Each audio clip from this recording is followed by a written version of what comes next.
Hi, எல்லோருக்கும் வணக்கம். இந்த பாத்திரம் என்னன்னு உங்களுக்கு தெரியுதா? இது நீங்க யாருமே பார்த்திருக்க மாட்டீங்க. இதுதான் ரொம்ப ரொம்ப பழமையான ரயில் அடுக்குன்னு சொல்லுவாங்க. ரயிலுக்கு இதுக்கு என்ன சம்பந்தம் அப்படின்னு நீங்க யோசிக்கலாம். அந்த காலத்துல சேத்ராடம் போறதுக்கு, காசி ராமேஸ்வரம் இதுக்கெல்லாம் போறதுக்கு சமையல் பண்றதுக்குன்னே பிரத்யேகமா தயாரிக்கப்பட்ட ஒரு பாத்திரம்.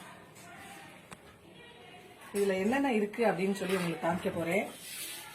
பார்த்தாலே உங்களுக்கே ஆச்சரியமா இருக்கும்.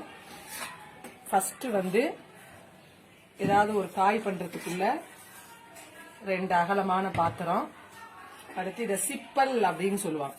இந்த சிப்பல் எதுக்குன்னா சாதம் வடிக்கிறதுக்கு, கஞ்சி வடிக்கிறதுக்கு, அடுத்து காய் வதக்கிறதுக்கு ஒரு சின்ன இழுப்பச்சட்டி, அடுத்து டவரான்னு சொல்றது காப்பி ஆத்துறதுக்கு இல்ல வேற எதுக்காவது யூஸ் பண்றதுக்கு.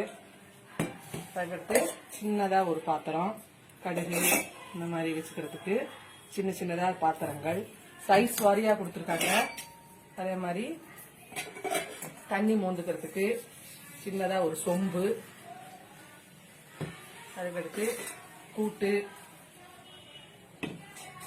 குழம்பு, ஒரு சின்ன கல்யாணமே செஞ்சிடலாம் இதை வச்சு. அதை விட ஒரு சின்ன பாத்திரம். கடைசியா ரொம்ப ஆச்சரியமா இருக்கும் உங்களுக்கு, பெரிய கவலை தண்ணி மூந்து வச்சுக்கிறதுக்கு. இதை விட ஒரு ஃபேமிலியே இதை வச்சு ரன் பண்ணிடலாம். ஆனா அது ஃபுல்லா ஒரு சின்ன அடுக்குலயே காம்பாக்டா ஒரு பெரிய இன்ஜினியரிங் ஸ்டூடெண்ட் கூட யோசிக்க முடியாத அளவு அந்த காலத்துல ரொம்ப அழகா பண்ணிருக்காங்க. எதுவுமே டிஸ்லோகேட்டே ஆகாது. நீங்க வச்சீங்கன்னா அது அழகா செட் ஆகும் எல்லாமே. திருப்பி அதை உங்களுக்கு திருப்பி வச்சு காமிக்கிறேன்.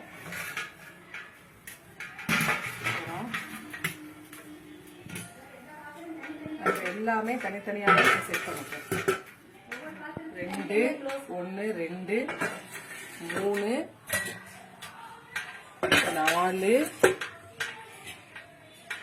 5 6 7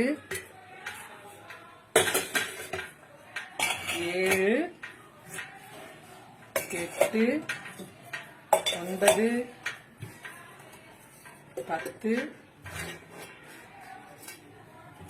சிப்பல் 11 12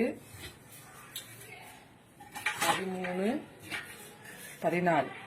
2 in 1 கேள்விப்பட்டிருக்கீங்க. 14 in 1 அப்படிங்கிறது இதுதான்.